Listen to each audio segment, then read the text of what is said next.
Klein asked why he chose this pathway, and the apothecary basically said that he wanted to make potions that can make him good in bed. And Klein was like, wow, is this guy for real? Hey guys, welcome back to another episode of Art and Recap. I'm your artist Faye, and today we are reading chapter 256 till 260 of Lord of the Mysteries. In the previous chapters, Klein took a picture of a cheater in the act of cheating and then went about his day before heading to Braveheart's bar. Klein flipped a coin to divine if he was being followed and received a negative answer. He thinks that MI9 didn't put him in their suspect list after Rosago's disappearance, which is a blessing for him. He entered the bar and asked the bartender if Caspers was around. He was told that the dude is in a card room playing Texas poker, and you know what? This implies that Texas exists in this world, unless of course Roselle conveniently invented this card game but was just too lazy to rename it as something else. Caspers noticed Klein and left his game. He asked Klein what he wanted, and Klein wanted to know when the next gathering would be. After hesitating a bit, Caspers told him that there will be another gathering tonight, and Klein told him that he'll pay him for the info. Caspers said that £1 is enough because, again, Klein paid a lot last time, and Caspers was like, oh, that payment that you gave me last time is for the mask. And after a while, Klein is led to the same house where the gathering was taking place. He noticed that Caspers was knocking in a different pattern than last time. As he entered, he noticed a cold wind blow across the back of his neck, and he figured that Miss Bodyguard followed him inside.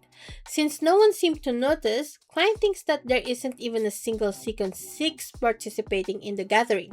He listened in to the conversation going around and found out that Black Snake, the guy who sold him the cursed loot box that he bought, died in the sewers cause he took the apothecary's mission to kill whatever was messing around with that guy's herbs. Klein was thinking that the beast in question was most likely the reason why Israel's body, the detective, was more mangled than when he first saw it, when he first found that body. Because when he led Ian to the corpse, it looked like it was chewed on by something other than a rat. Klein turned to the apothecary and told him that he should give up on the herbs and never go there ever again. The apothecary was like, the fuck I'll do that for? Because the herbs will mature soon, so it's going to be a pity not to harvest them. Klein then pointed out that Black Snake was probably part of an organization and that his death could have caused an investigation. Unless the apothecary wanted to cross paths with them, it'll be the best for him to just, lay low. The apothecary agreed and was later on advised to contact the police anonymously too. Klein explained that whatever killed Black Snake was dangerous, so having the police deal with it would be for the best. Like, why bother do something against that when you can just sit back and relax and watch as the authorities do their job, right? Anyway, the gathering finally proceeded and Klein just sat there to observe everyone until finally the gathering ended and everyone left except for 3 people. Klein, the apothecary, and the Eye of Wisdom, the old man who overlooked the gathering.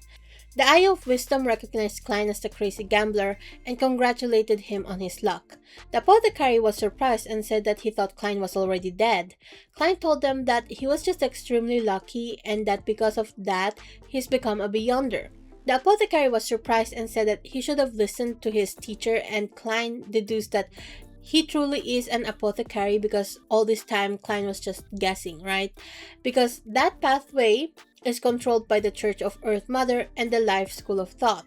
The school passes down their teachings through mentoring. That's why Klein was like, so he has a teacher. He's definitely part of this group, Klein asked him what he meant by listening to his teacher, and the apothecary said that his teacher told him to choose a path that would make him lucky, so he became a medicine concoctor instead, And it was just his luck that he hasn't found the next potion ingredient he needed for his sequence for 2 whole years, so he's really jealous of Klein's luck. Klein thinks that luck is similar to the monster pathway and concluded that yes, the apothecary is indeed from the School of Thought, Life School of Thought, School of Thought, Life School of Thought. These names are so weird to read out loud. I don't know if it's because of the translations, but sometimes it's just awkward, Klein asked why he chose this pathway, and the apothecary basically said that he wanted to make potions that can make him good in bed. And Klein was like, wow, is this guy for real? Because even he had trouble managing his expression after hearing that reasoning, and his ability as a clown gives him the power to control his facial features better. So it was really truly a surprise when his face slipped, right? Then the apothecary explained that the reason why he liked Backlund is because of the amount of prostitutes walking the streets or hanging outside music halls, etc. Klein was absolutely flabbergasted by the man and asked if his teacher had any objections to his choice, and the dude said that no, he got kicked out after teaching some stuff about herbs, like how to grow them and stuff like that, and was told to go out and experience life because he was being a filthy fucking neat. Then he asked Klein to tell him if he knew where to find the potion ingredient he's been searching for ages since he's so lucky. And Klein was like, oh, sure, I guess, but if I do find it, can you give me the potion formula for the apothecary? But the apothecary was like, what? No way, man, I can only teach my students. But I can tell you where you can get the formula instead. And Klein was like, well, okay then, since you probably can't tell me about it because of your religion or something. So Klein was like, yeah, sure, whatever. Then Klein asked if he had any medications for mental disorders or other problems since he's acting for Miss Bodyguard, who's still watching somewhere, and remembered that she suggested he actually go find a psychiatrist, like for real, not because he's crazy, but she thinks he's crazy. The apothecary said that he has some sedatives.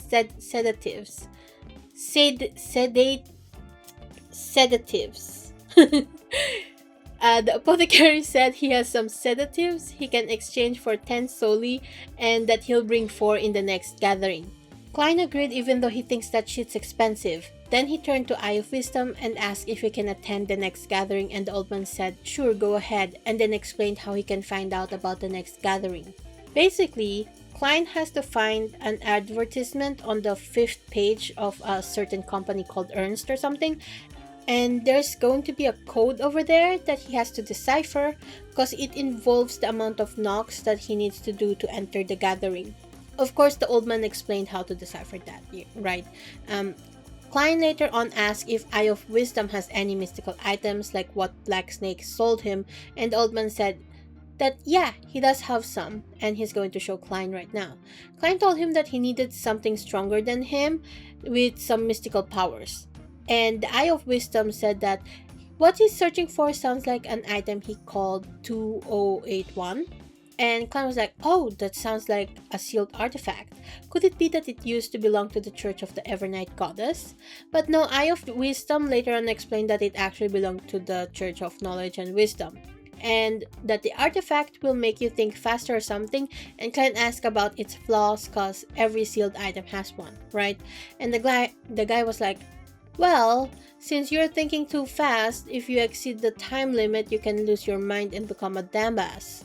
And then all that explaining only for the old man to say that it isn't actually for sale. And even Klein was like, well, why the fuck did you tell me all of that then?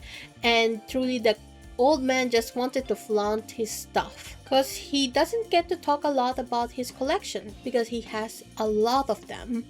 And what the old man actually wanted to sell him was a brooch that can ward off spirits and purify them, and the other is a hat that can change shape. If you wear it, you can also move freely underwater or at least half an hour, and allows the users to use water and wind spells. Honestly, that sounds kinda OP. Anyway, the prices are between 1,500 to 3,500 pounds, and Klein was like, I guess I'll think about it because I don't have the budget for that because what the fuck. So anyway, now that the gathering is completed, Klein is on his way home. He was sitting on a carriage and actually admiring the gloomy streets of Backlund when he felt Miss Bodyguard before she appeared on the empty seat in front of him. She told him that the old man, the Eye of Wisdom, sensed her presence, and Klein was like, yeah, that checks out. He seems to have a lot of mystical items and is probably part of an organization.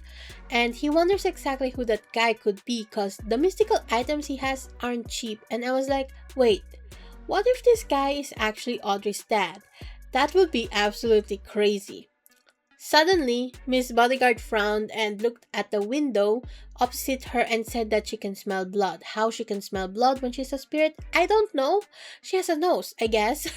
Klein followed her gaze when he saw a woman near the mouth of an alley wearing a gorgeous dress. A random dude walked past her, stopped, and took a closer look before he screamed. Klein saw that there was a deep gash on her stomach and that her internal organs have been hollowed out. Klein deduced that this is probably a case related to devil worship, and I think it's about time we got a Jack the Ripper spin off because you can't have a Victorian steampunk inspired story without Jack the Ripper. He's just a staple in that trope, okay? In that storyline, whatever. We find out that Mrs. Oriana, the previous accountant at the Nighthawks in Tingen, was actually a victim of devil worshippers but was saved on time. Miss Bodyguard said that it looks like blood sanctifies sect was the reason why that woman was dead. You know, that random woman in the alley, not Miss Oriana. She's alive. Well, actually, is she still alive? Did she survive that incident with Megos's toddler, Spawn? You know what I mean? Was she wait, she was sent home, right? Before? Yeah, whatever. Klein was like, well, that sucks since that group has the devil pathway, you know, the blood sanctifies sect. But it's not my issue anymore since I'm not part of the Nighthawk. Apropos Nighthawks, when are we going to see Leonard again? I miss that fruity twink. Once Klein is back at his home, he asked Mrs. Stelling if she could contact Mary since he has the evidence of her cheating husband ready by tomorrow afternoon. That next morning, he enjoyed his breakfast while going through the freshly developed photographs and picking out the best ones to give to Mary. And you know what? Who actually developed these pictures and what are their thoughts developing them? Like, what is this? It's basically porn, right? After doing some errands in the morning, he prepared lunch and the remaining 600 pounds that he owes Miss Bodyguard. He was eating a juicy T-bone steak when the doorbell rang, and Klein was like, wait, Mary is here already? She's way too early, what the hell? But when he opened the door, he was greeted by a gentleman instead. The man asked if he was Detective Moriarty, and Clem was like, yep, that's totally me. What can I help you with? And would you like some tea or coffee? And the dude was like, oh, just some hot water, please. And I was like, who asked for plain hot water? And I remembered that this was written by a Chinese man, and yes, apparently in China they prefer to drink hot water instead of cold water. Something about, your inner chi or something. I don't know. I'm just listening to like the people in Xiaohongshu explain stuff like that, right? While Klein was preparing the drink, he's wondering if he should get an assistant in the future to ask clients for their drinks instead. And I think that he'll actually do that too. So anyway, the guy is called Millet Carter and he bought a house on William Street with a hidden door in the basement that has this humongous underground structure. I can fucking talk. He stopped the workers and servants from exploring and wanted help from Klein to confirm if the situation inside was, dangerous. Klein was like, why didn't you call the cops? He said that he didn't want too many people to know about this, especially the government, and was willing to pay Klein 50 pounds for his secrecy, basically. Klein thought about the assignment and was like, give me a moment, I need to use the loo. And while in the loo, he actually flipped a coin and got a positive answer and thus he accepted the commission. Klein made an appointment with the guy because that's just, the proper way to do some stuff. Also, he has some shit to do before, right? He returned to his steak and was really sad that it was cold by the time he got back to eating. And you know what would help with this, Klein? An opening hour set right by your door. Do it like the Swiss people. If it says you're out having lunch at a certain hour, ignore all the knocking and the hollering. You are out for lunch. So, anyway, after cleaning up his cold food, Mary finally stopped by and Klein handed her the photos. She was very pleased with his work and paid him the remaining 7 pounds that she owed before leaving abruptly. And Klein was like, lady, you forgot your gigantic portable camera. I guess I'll give it to you some other time. Shrug, maybe I'll keep it too. You forgot about it, so finders keepers, I guess. So once that's done, Klein took a nap and headed over to his new client's place. And you know what? Before everything, I've been finding it really odd that Klein takes so many naps in the afternoons or around noon, cause that's not really much of a thing here in Europe except for maybe Spain because of siesta. But after getting TikToks about various Chinese content creators and their life in China, I came to the conclusion that it must be a Chinese thing because in China you get naps around lunchtime, like it's part of your work hour, you know. So Cuttlefish might have included that in his work subconsciously. So anyway, Klein goes to Millet Carter's house and was told that he wanted the renovations to be done as soon as possible. That's why his workers aren't really, stopping the construction even though Klein is there to investigate. They're just not allowed in the basement, but they're building up, basically. Klein advised Millet Carter to wait 3 months before moving his family in so that they can ventilate the building properly, otherwise they'd get sick from all of that poisonous paint, especially if they're using green paint.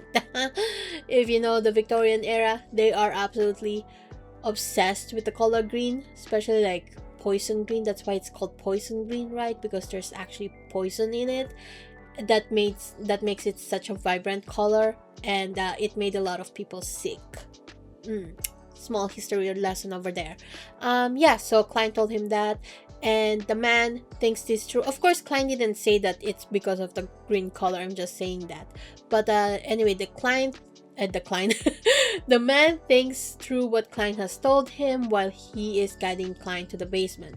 The basement indeed has something underground, and Klein, who was a history major, recognized the column styles immediately. By the way, he was also exploring on his own with only Miss Bodyguard as his company because, Miss Bodyguard, she can't be seen by the guy anyway, and she's there in spirit form. I forgot to mention that Millet Carter actually left him at the door of the basement to check out whatever creepy crawlies are under there. One of those happened to be a snake that fell down in front of Klein right as he was walking. That shit gave him a fright, but not as much as more snakes falling down from God knows where. It's like raining snakes, it's raining worms, it's raining fucking reptiles from God knows where because they are in the basement. Where did all these snakes fucking come from? And we also find out that Klein actually has a trauma when it comes to snakes, and that was because when he was young, he was naughty and watched a movie about the snake through a crack on the door to the living room when he should be sleeping because his parents were watching that movie. And you know what? Understandable and same, because I also don't like snakes because I watched the anaconda when I was young, and you know what? That gave me trauma. I don't like snakes because of that. Klein was wondering if the slumber charm can affect so many snakes when he turned to Miss Bodyguard for help. She didn't answer, but Klein could feel the temperature drop. It dropped so much that frost formed on the surface of the hall that they were in.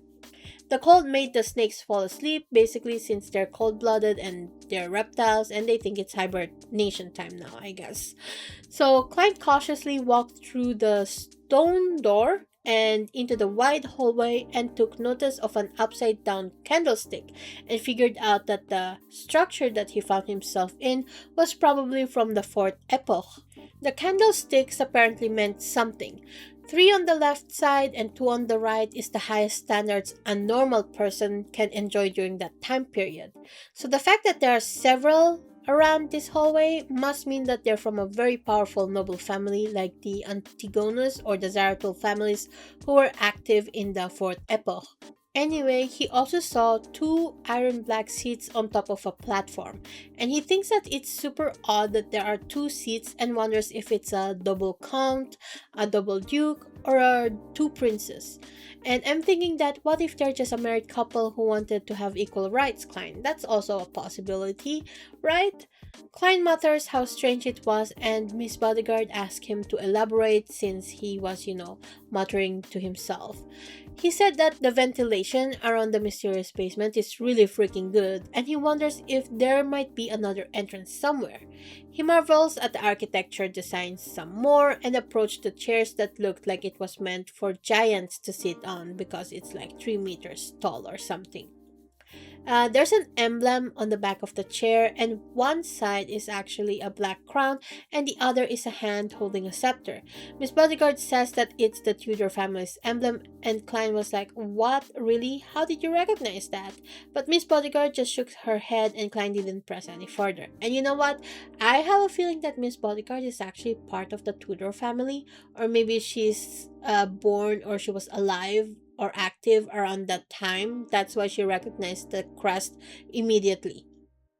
They entered one of the door after flipping a coin, and Klein saw a statue of a lady that can only be the Evernight goddess, because not only is her emblem marked in front of the door, it was also because of the description that we get from the statue, basically of a veiled lady with stars around her, yada yada yada. So Klein's like, this is definitely the Evernight goddess. But this is extremely curious to Klein because only evil gods have statues of themselves as humans, and he wonders if she used to be an evil god before.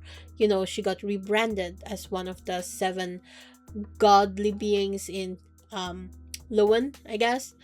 So he wonders if the Tudors were blaspheming by creating this statue of her. He actually thinks that they could be setting up some strange ritual too. After that, the two of them proceeded to check out the other 6 doors that are still left unopened. Anyway, that was chapter 256 till 260 of Lord of the Mysteries. We're ending the episode here now, as usual. A little bit about the artwork that I'm working on right now. It's actually an illustration.